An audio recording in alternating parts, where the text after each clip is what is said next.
Hello everyone, कैसे आप सब। आई होप स्वस्थ होंगे, व्यस्त होंगे, मस्त होंगे। आपकी पढ़ाई वेल एंड गुड चल रही होगी। आई होप शायद चल ही रही है। हाँ, चलिए वेक्टर की सीरीज को हम आगे बढ़ाते हैं। लास्ट टाइम तक हमने काफ़ी सारे चीज़ वेक्टर में कर लिया था। आपने अगर प्लेलिस्ट को चेक करके अच्छे से कंटेंट सारे नोट्स कर लिए हैं तो वेल एंड गुड। अगर नहीं किए हैं तो प्लीज़ स्टार्टिंग से सारे वीडियोस को प्रॉपर वे में देखिए और एक प्रॉपर शांत दिमाग से नोट्स बनाइए, क्योंकि यही नोट्स आपकी नीट और जी आराम से क्वालिफाई करवा दिया जाएगा। ओके, आपको करना कुछ नहीं है, आराम से सारे बातें को सुनने हैं, समझने की कोशिश करने हैं, नोट्स बनाने हैं। आप अगर किसी अदर टॉपिक पे वीडियोस चाहते हैं तो पहले कमेंट सेक्शन में आके बता सकते हैं इस टॉपिक का, जल्दी दीजिएगा, क्योंकि बैकलॉग्स आपके उस टॉपिक में अगर होंगे तो। ओके, अब वेक्टर्स को आगे आते हैं। वेक्टर अब लगभग लगभग एंड होने वाला है। लास्ट टॉपिक हमारा बचा हुआ है। अभी तक एडिशन के सारे रूल्स कर लिए थे, काफ़ी सारे फॉर्मूलेस कर लिए थे, आपको आई थिंक याद भी होगा। अब हम आगे बढ़ते हैं और इस टॉपिक को स्टार्ट करते हैं जो मेरा लास्ट टॉपिक है। आई थिंक इस वीडियो में या नहीं तो नेक्स्ट टू नेक्स्ट वीडियो में हमारा वेक्टर खत्म हो जाएगा। उसके बाद हम काइनेमेटिक्स की तरफ चलेंगे और धीरे धीरे धीरे धीरे पूरी 11th और फिर पूरी 12th को कवर किया जाएगा। ठीक, आज का टॉपिक है हमारा मल्टीप्लीकेशन ऑफ वेक्टर। क्या चीज है? मल्टीप्लीकेशन मल्टीप्लीकेशन ऑफ वेक्टर, यानी कि वेक्टर का क्या करना है? मल्टीप्लाई करना है। अभी तक एडिशन वाली कहानी, सब्ट्रैक्शन वाली कहानी हमारी हो चुकी थी। अब हमें क्या करनी है? मल्टीप्लीकेशन करता है। मल्टीप्लीकेशन ऑफ वेक्टर जो होता है वो दो तरीके के होते हैं। कितने होते हैं? दो। एक होता है स्केलर प्रोडक्ट। कौन सा होता है? Scalar product. और दूसरा होता है हमारा क्रॉस प्रोडक्ट। क्रॉस प्रोडक्ट और उसको बोलते हैं वेक्टर प्रोडक्ट, है ना। और स्केलर प्रोडक्ट को एक और नाम दिया जाता है जिसको बोलते हैं क्या चीज? Dot product. इसको क्या बोलते हैं? Dot product. ओके, अब देखते हैं। सपोज मान लीजिए एक वेक्टर है हमारा ए, एक वेक्टर है बी, हमारा एक अनदर वेक्टर है ऐसा, और दोनों के बीच एंगल कितना? थीटा। तो अगर मेरे को डॉट प्रोडक्ट करना है ना, तो एक्चुअली रिप्रेजेंट करने का तरीका होता है ए डॉट बी। ए एक वेक्टर है, बी एक वेक्टर है, और दोनों के बीच में एक डॉट लगाया जाता है, इसीलिए इसको क्या बोलते हैं? Dot product. ठीक, आगे चल के बताया जाएगा आपको, अभी समझ में आ जाएगा कि इसका ए का जो मैग्नीट्यूड होता है, मान लो ए का मैग्नीट्यूड इंटू बी का मैग्नीट्यूड इंटू कॉस, इस दोनों के बीच जो एंगल थीटा है इंटू थीटा लिखते हैं। अभी आपको बस ध्यान रखना है कि ए डॉट बी क्या हो रहा है? ए बी कॉस थीटा, यानी कि A dot B is equals to A का मैग्नीट्यूड, बी का मैग्नीट्यूड इंटू क्या? कोसाइन ऑफ थीटा, यानी कि कॉस थीटा, दोनों के बीच का एंगल ए डॉट बी होता है। अभी आपको धीरे धीरे समझ में ये चीजें आ जाएगा। अच्छा, ये वैल्यू देख के बताइए ये कैसा है? वेक्टर या स्केलर है? ए का मैग्नीट्यूड बी का मैग्नीट्यूड इंटू कॉस थीटा, यहाँ पे कोई डायरेक्शन नहीं है, इसका मतलब ये वैल्यू जो निकल के आया है ये क्या चीज है? स्केलर है। ये कैसा है? स्केलर। ये स्केलर है, इसीलिए इसका नाम क्या चीज है? Scalar product. ओके, इसका नाम क्या चीज है? Scalar product. तो मैं बोल सकता हूं स्केलर प्रोडक्ट गिव्स द क्या? Scalar value of the two vector, यानी कि ये क्या देगा? स्केलर वैल्यू देगा, यानी कि दो वेक्टर को अगर मैं डॉट करूंगा तो निकल के क्या आएगा? तीसरा वेक्टर आएगा क्या? नहीं, क्या आएगा? स्केलर। यानी कि मैं बोल सकता हूं it gives the scalar quantity. ये क्या देगा? स्केलर क्वांटिटीज, ये हमें स्केलर क्वांटिटी देगा। अच्छा, यानी कि ए डॉट बी अगर लिखा जाए तो एक सी आएगा, सी वेक्टर आएगा, सी आएगा, सी वेक्टर नहीं आएगा। ये वेक्टर नहीं है, ये वेक्टर है, ये वेक्टर है, यानी कि दो वेक्टर का मल्टीप्लिकेशन अगर स्केलर आ जाए उसको हम क्या बोलते हैं? Dot product. क्या बोलते हैं? Dot product. ओके, उसी तरीके से अब आता है कौन सा? Cross product. अभी मैं क्लासिफिकेशन कर रहा हूं, उसके बाद मैं फिर आऊंगा किस पे, डॉट प्रोडक्ट पे। तो उसके बाद है हमारा क्रॉस प्रोडक्ट। क्रॉस प्रोडक्ट जो होता है, it is the multiplication of two vector and it gives the एक वन न्यू वेक्टर। मैं बोल सकता हूं कि दो वेक्टर को मल्टीप्लाई करने के बाद एक तीसरा नया वेक्टर मिले तो उसको हम क्या बोलेंगे, कौन सा मल्टीप्लीकेशन है, क्रॉस प्रोडक्ट है, यानी कि वेक्टर प्रोडक्ट है। ओके, सपोज मान लीजिए ए एक वेक्टर है, ठीक, इधर में बी एक वेक्टर है, इसका मैग्नीट्यूड मान लेता हूं ए है, इसका मैग्नीट्यूड मान लेता हूं बी है, और इसका वैल्यू थीटा है, ठीक। अगर मैं इसमें बात करूं कि ए क्रॉस बी, अच्छा क्रॉस क्यों लिखा गया है, ए एक वेक्टर है, बी एक वेक्टर है, और बीच में मल्टीप्लीकेशन यानी क्रॉस का साइन है, इसीलिए इसका नाम क्या चीज है, क्रॉस प्रोडक्ट। इसका नाम क्या चीज है, क्रॉस प्रोडक्ट। इसमें क्या लिख रहे थे, A dot B equals to A का मैग्नीट्यूड बी का मैग्नीट्यूड इनटू कॉस थीटा और थीटा दोनों के बीच का एंगल। इसमें भी सेम सेम करेंगे, लेकिन कॉस की जगह क्या लिखा जाएगा, साइन लिखा जाएगा। ओके, यानी कि क्या बोलूंगा, ए का मैग्नीट्यूड बी का मैग्नीट्यूड इनटू साइन थीटा, और ये आता है एन कैप। अच्छा, ये एन कैप क्या है, एन कैप डायरेक्शन है, ये क्या, A cross B is equals to A B sine theta N cap, ये रियल फॉर्मूला है। अच्छा, ए एक वेक्टर है, बी एक वेक्टर है, क्या A cross B is a vector, yes, A cross B is also a vector whose magnitude is A B sine theta and direction is N cap. क्या है, N cap, N cap क्या चीज है, N cap is the direction vector of क्या, a direction vector of A cross B.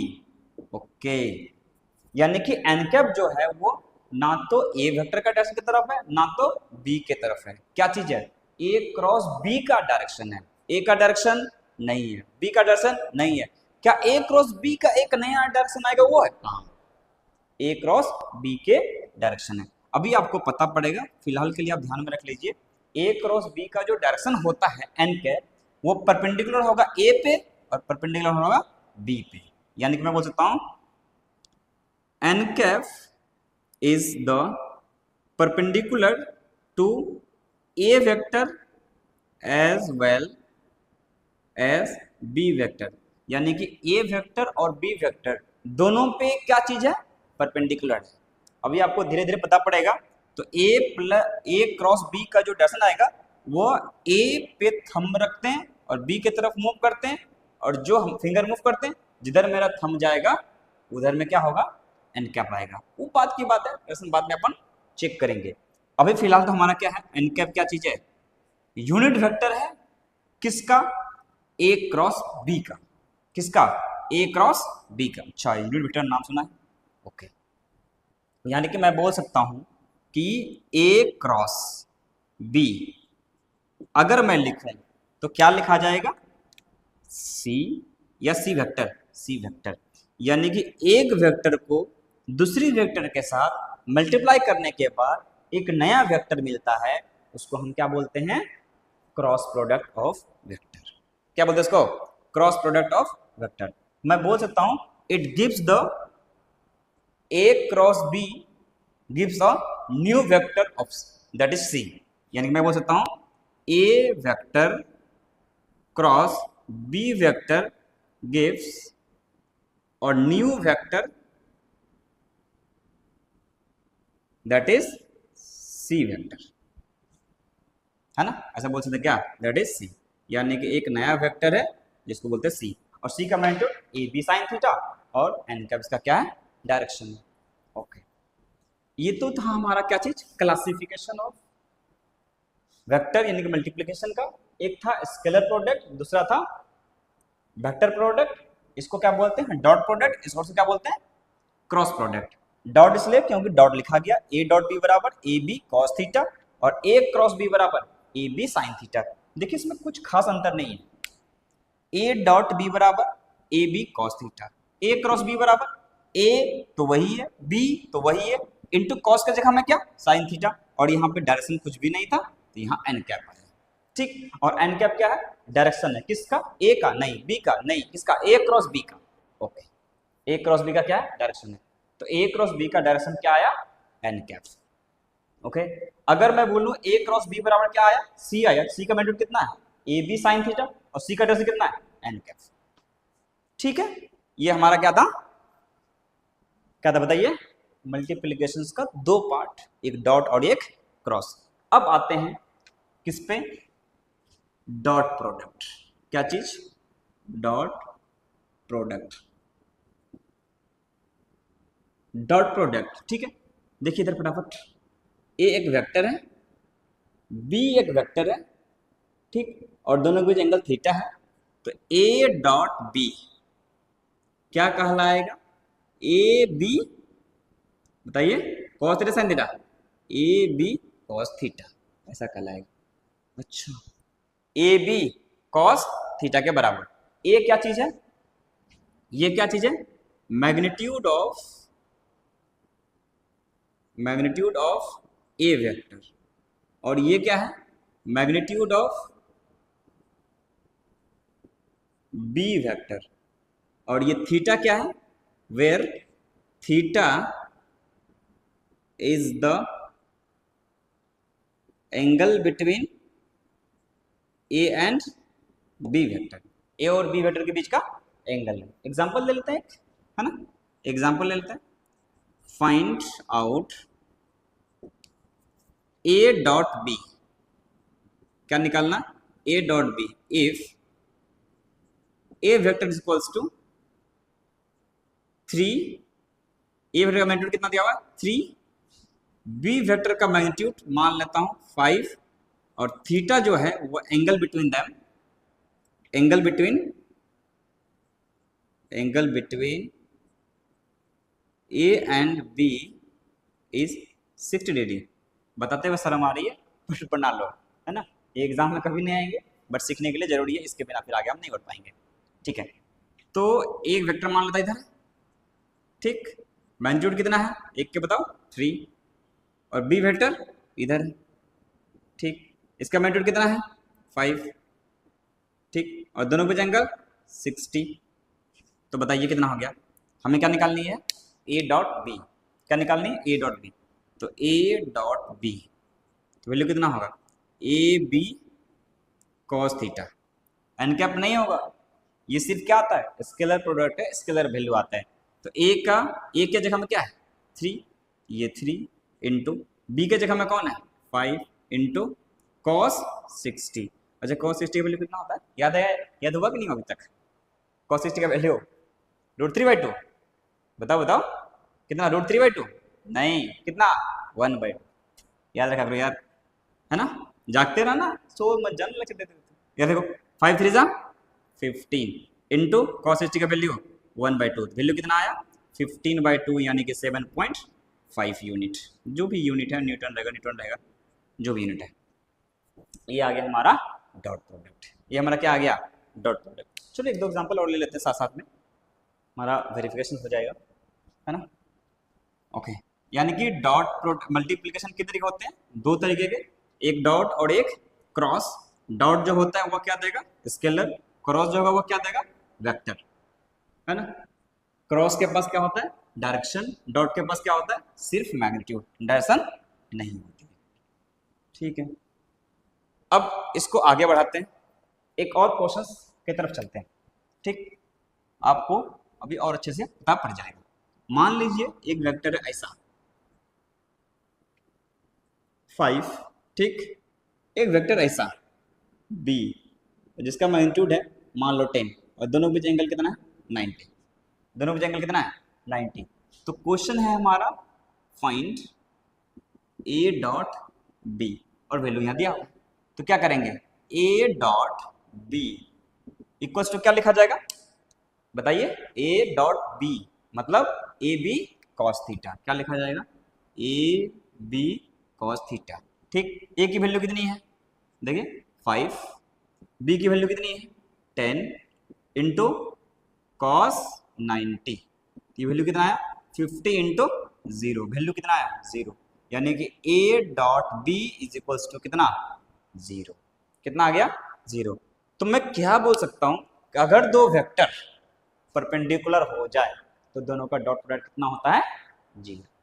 समझ आया कि नहीं आया, समझ आ गया, हाँ ना बोल दो, आ गया ना ये, ठीक है। यानी कि मैं बोल सकता हूं if two vectors are perpendicular then its dot product is zero. If two vector are perpendicular then its dot product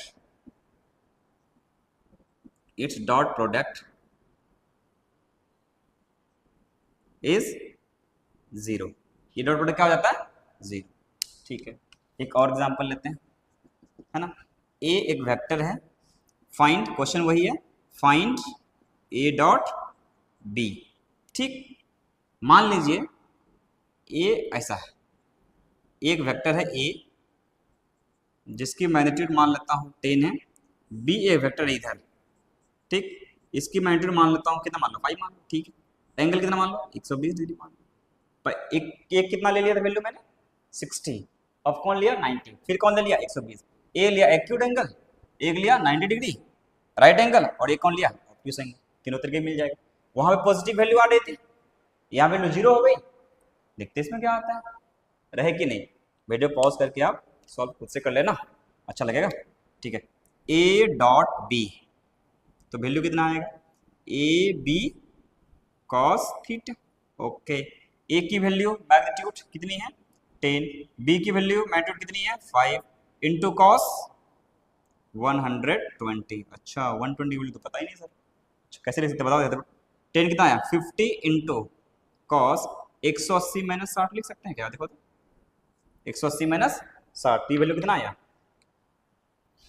180 minus 60, सही तो लिखा है 120 डिग्री, ठीक है। तो ये वैल्यू कितना आया कॉस, ये कौन सा क्वाड्रेंट में, सेकंड क्वाड्रेंट में कॉस क्या होता है नेगेटिव, तो क्या लिखा जाएगा माइनस कॉस 60, यानी कि माइनस 50 इंटू कॉस 60 वैल्यू कितना होता है 1/2, अभी जस्ट पढ़ाया, तो वैल्यू कितना आया ये 25 जा, वैल्यू कितना है माइनस 25, यानी कि मैं क्या बोल सकता हूँ ए डॉट बी कितना आया, कितना आया बताओ, A dot B is equals to minus 25। अच्छा नेगेटिव क्यों होता है, क्या आ गया नेगेटिव, यानी कि अगर मैं समरी की बात करूं, यहाँ पे समरी की बात करूं, देखो क्या हो जाएगा, तीन तरीके की अभी मैंने चीजें पढ़ी डॉट में, कौन कौन सा सर, एक बार तो पॉजिटिव आया, एक बार 90 आए, और एक बार नेगेटिव आ गया। यानी कि अगर मैं बोलूं एक वेक्टर ऐसा है, एक वेक्टर ऐसा है, और दोनों के बीच एंगल थीटा है, और ये अगर थीटा लेस देन 90 हो जाए, क्या हो जाए, इफ थीटा लेस देन 90 हो जाए, तो ए डॉट बी जो आ जाएगा वो आएगा पॉजिटिव। कैसा आया पॉजिटिव, अच्छा। फिर उसके बाद अगर मैंने बोला if theta is equals to 90 degree, theta कितना हो गया 90 डिग्री, यानी कि ए वेक्टर इधर है और बी वेक्टर इधर है, ठीक, समझ नहीं लाते, तो मेरे को बताओ ए डॉट बी इस केस में कितना आ जाएगा जीरो, ठीक। और तीसरा केस में क्या, थीटा 90 से बड़ा हो जाए और 180 से छोटा हो जाए, यानी कि एंगल इस तरीके हो जाए, ये वेक्टर ए है और ये वेक्टर बी है, और दोनों के बीच एंगल ये थीटा है, ठीक, ये थीटा है, थीटा 90 हो जाएगा। अब बताओ इसमें ए डॉट बी क्या हो जाएगा नेगेटिव, समझ में आया, आई थिंक ये क्लियर हो चुका होगा। एक प्रॉपर्टी तो यहाँ समझ लिया, धीरे धीरे मैं प्रॉपर्टी बता रहा हूँ आपको, हाँ, तो धीरे धीरे मैं क्या कर रहा हूँ प्रॉपर्टी बता रहा हूँ, क्वेश्चन के साथ में उसको डील आउट करते जा रहा हूँ, ठीक है। If two vectors are perpendicular then its dot product is zero, ये इंपॉर्टेंट था, ये क्या था हमारा इंपॉर्टेंट पॉइंट था। अगर दो वेक्टर क्या हो जाए परपेंडिकुलर हो जाए तो डॉट प्रोडक्ट जीरो होगा। अगर मैंने किसी ने बोल दिया एग्जांपल क्वेश्चन आ गया, मान लो कि A is perpendicular to the B, find out the value of something, या कुछ उसमें वेरिएबल दिया रहेगा, तो हमको पता है ए और बी कैसा है, दो वेक्टर और दोनों कैसे हैं परपेंडिकुलर, तो मेरे दिमाग में सच से चलना चाहिए क्या चीज कि डॉट प्रोडक्ट जीरो होगा, डॉट करके जीरो किया वेरिएबल निकाल लिया, है ना, वही मैं क्वेश्चन करवाऊंगा उस टाइप का। और दूसरा चीज क्या है कि मैं इसको देख करके मैनिपुलेट कर सकता हूँ कि आंसर पॉजिटिव है या फिर नेगेटिव। दो वेक्टर है, दोनों के बीच एंगल मान लो लेट से 60 डिग्री है, और दो ऑप्शन नेगेटिव है, एक ऑप्शन पॉजिटिव है, एक ऑप्शन जीरो है, तो मेरा सीधा सीधा आंसर है, मैं सॉल्व नहीं करूँ, क्या बताऊंगा सर पॉजिटिव है। क्यों? 90 में जीरो होता है और दो नेगेटिव है, वो ऑप्टिक्स में होगा, और एंगल कितना है 60, इसका मतलब कौन सा हो जाएगा, बताओ कौन सा हो जाएगा, पॉजिटिव वाला। आया कि नहीं आया, हवा उड़ गया, है ना। तो ये कितना ए डॉट बी पॉजिटिव कब होगा, जब एंगल 90 से छोटा होगा, ठीक। और 90 जीरो कब होगा, 90 होगा। और नेगेटिव कब होगा, जब ऑप्टिक्स एंगल होगा। कैसा एंगल होगा, ऑप्टिक्स एंगल, तब हमारा क्या हो जाएगा, 90 डिग्री हो जाएगा। आई थिंक आपको ये समझ में आ चुकी होगी, है ना। अब धीरे धीरे आगे बढ़ते हैं, है ना। अब दो प्रॉपर्टीज आपने क्लियर कर दिया है, एक ये वाला एक ये वाला, ये भी प्रॉपर्टीज नंबर 1 था, ये प्रॉपर्टीज नंबर 2 था। तो मैं लिख सकता हूं प्रॉपर्टीज,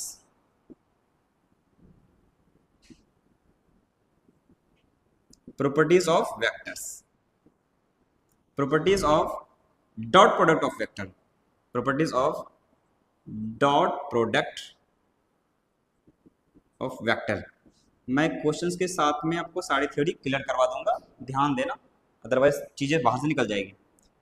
पहला प्रॉपर्टी क्या आया, ये वाला, if two vectors are perpendicular then its dot product is, बताइए, जीरो। पहला, if two vectors are perpendicular then its dot product is zero. पहला प्रॉपर्टी ये था। दूसरा प्रॉपर्टी बताइए, ये वाला, if angle between the vector is less than 90, क्या चीज, if angle between the vector is less than 90 then dot product,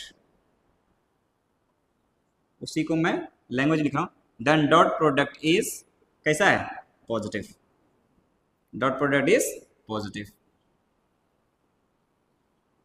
ठीक। और तीसरा कौन सा बताइए, है ना, तीसरा कौन सा, अगर दो वेक्टर कैसा हो जाए, परपेंडिकुलर हो जाए, यानी angle between the vector is 90 then its dot product is zero. ये ऊपर में लिख चुका हूं, है ना, देख लो, ये लिख चुका हूं, ये वाला कहानी है यहाँ पे, है ना, 90 है तभी हमारा क्या आया, जीरो आया, है ना।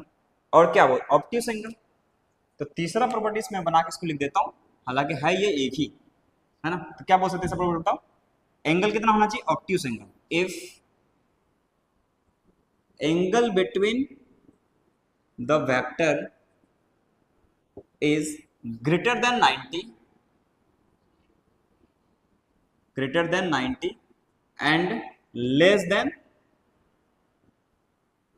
180, लेस देन 180 इसलिए ले रहा हूं क्योंकि 180 से बड़ा होना नहीं चाहिए।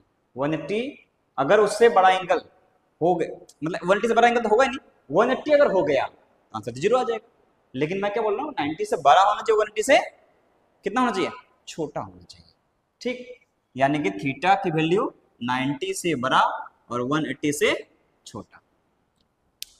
ओके, तो ध्यान से देखिए, अब 190 से बड़ा 180 से छोटा, तो ये क्या हो जाएगा, देन लेस देन 180 देन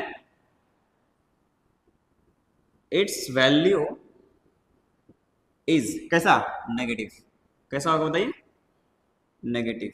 इसकी वैल्यू कैसी आ जाएगी, नेगेटिव के बराबर आ जाएगी। यानी कि ए डॉट बी हमारा कब पॉजिटिव कब आएगा, ए डॉट बी नेगेटिव कब आएगा, ए डॉट बी जीरो कब आएगा, ये चीज हमें पता होना चाहिए। एक नेक्स्ट प्रॉपर्टी है कि चौथा number, vector dot product is commutative. Commutative समझते हैं, कम्यूटेटिव मतलब ए डॉट बी बराबर बी डॉट ए, है ना, डॉट प्रोडक्ट इज कम्यूटेटिव, लिखने वाला है, डॉट प्रोडक्ट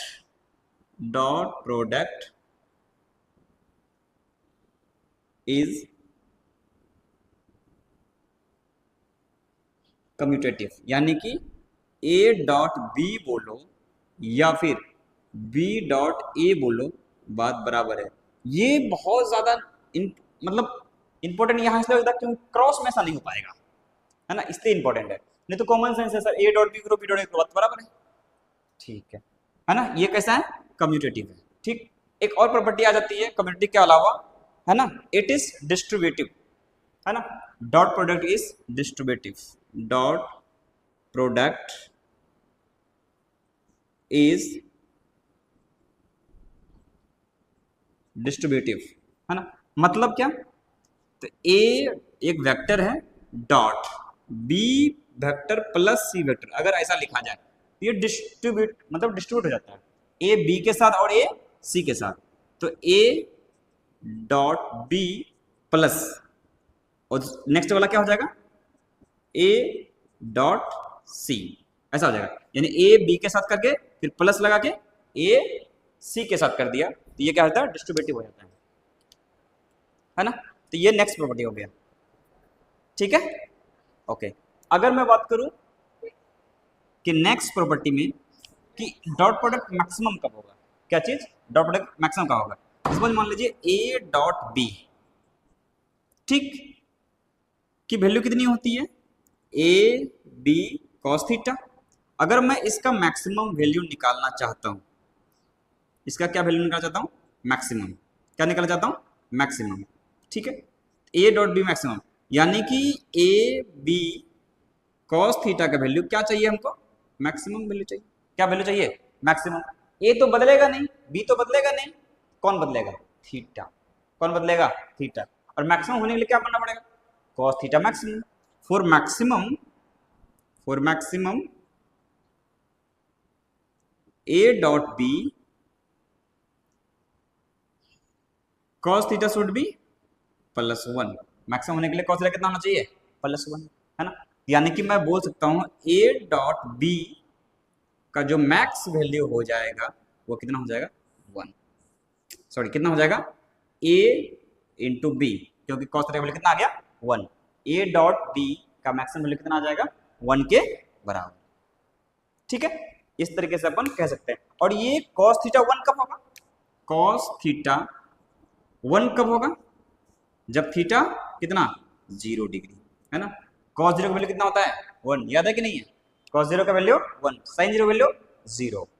यानी कि दो वेक्टर अगर पैरेलल हुआ, वेक्टर ए हो जाए ऐसा और बी हो जाए ऐसा, अगर दोनों वेक्टर पैरेलल हुआ यानी कि दोनों के बीच एंगल 0 डिग्री हो गया, तो कॉस थीटा कितना हो गया, 1 हो गया, और ए डॉट बी क्या हो गया, मैक्सिमम हो गया। और किसके बराबर, किसके बराबर हो गया बताओ, ए का मैग्नीट्यूड इंटू बी के मैग्नीट्यूड के मल्टीप्लिकेशन के बराबर हो गया। आई होप आपको पूरी लेक्चर समझ में आई होगी। आपको अगर आपने धीरे धीरे आराम से पढ़ा होगा और प्रॉपर वे में नोट्स बनाया होगा, तो वेक्टर आपको नीट एंड क्लीन अच्छे तरीके से कवर हो रही होगी। और जब हमारा टॉपिक एंड होगा उस टाइम पे हमें ये फील आ जाएगा कि चैप्टर को मैंने जोरदार तरीके से पढ़ाया है।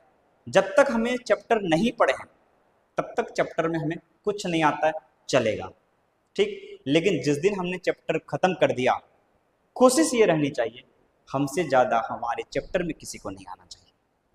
आज का ज्ञान था, है ना, ध्यान में रखेंगे। चलो आज का लेक्चर यहीं पे एंड करते हैं। अगर आपको वीडियो लेक्चर अच्छी लगी हो तो आप अपने दोस्तों को शेयर कीजिए, लाइक कीजिए, सब्सक्राइब कीजिए। और हाँ, प्लीज़ वीडियो को ना थोड़ा सा मत देखा करो। अगर आप पूरी अच्छे से नहीं देखेंगे ना तो आपको समझ बहुत मुश्किल है ना। बेटा जेई और नीट की अगर तैयारी कर रहे हो आप, है ना, जेई की डॉक्टर बनना है, इंजीनियर बनना है, तो आपको टाइम तो देना पड़ेगा, और टाइम भी देना पड़ेगा और इफेक्टिव तरीके से देना पड़ेगा, क्योंकि पढ़ने वालों की संख्या ना कमी नहीं है, बहुत लोग पढ़ रहे हैं। ठीक है, चलो इसके आगे बात करेंगे फिर नेक्स्ट वीडियो में। मैं बताता रहूँगा कैसे कैसे करना है।